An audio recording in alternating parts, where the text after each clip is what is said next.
It's a little unusual, eh?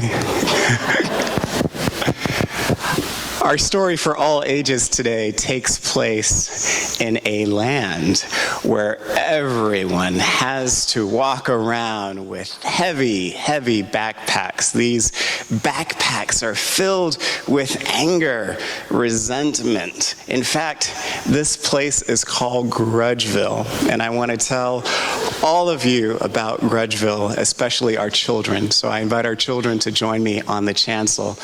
So we hear about Grudgville and how they got rid of these heavy backpacks.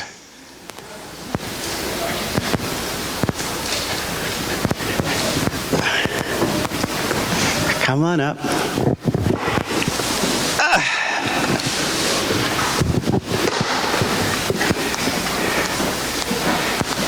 Glad you could join us today. So, I've been carrying this backpack for a while, and it really has just made my life kind of miserable, quite miserable. This backpack filled with sadness and anger and resentment. You see, it didn't start off this big.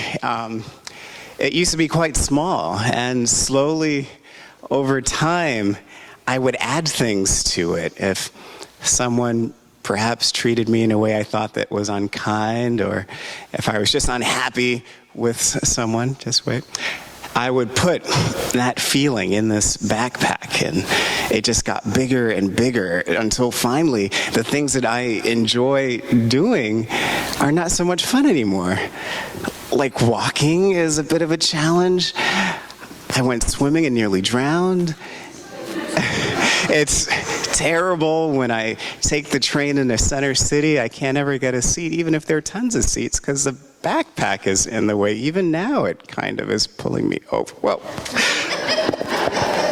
so this backpack really isn't the best way to get around. So if you could imagine an entire city of people who carried around their bad feelings, their grudges, in the backpacks. They could never see each other because they were so hunched over. In fact, it's ruined my posture. They could never see the trees or the sky. And it really made things difficult for everyone who lived in that land where they carried their grudges around with them wherever they went. And I wonder, if you had a backpack like this, what kinds of things could you not do with this backpack? Any ideas? Like you said, swimming and walking, they would be hard. Yeah, swimming and walking is hard. What else would be hard? Jumping. Jumping? Yeah, I'm terrible at jump rope now.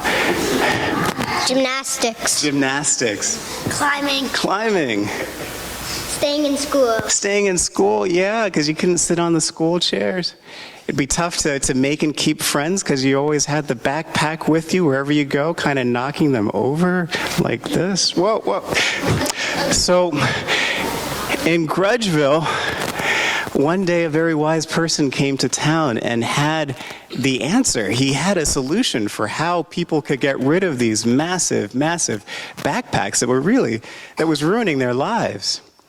And he said, you could throw them off, but it wasn't quite so easy because they're unusual backpacks, to say the very least. But this wise person had a very good idea about how to get rid of the backpacks.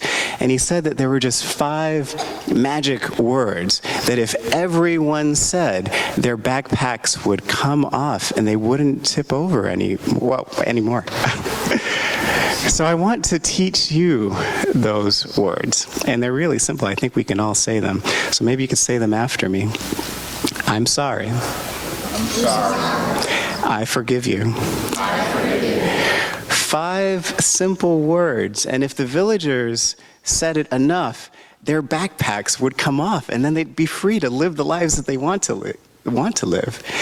They'd be free to run and to swim and to jump and to play sports and to be good friends and good family members.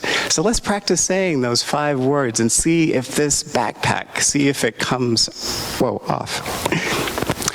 I'm sorry. I forgive you. I'm sorry. I forgive you. I'm sorry. I forgive you. I'm sorry. I forgive you. And like that, the backpacks came off, not just from me, but from everyone in that village, and they could stand tall and proud like they've never stood before. It was an amazing time. They could see each other in the face. They could look up at the trees and sky.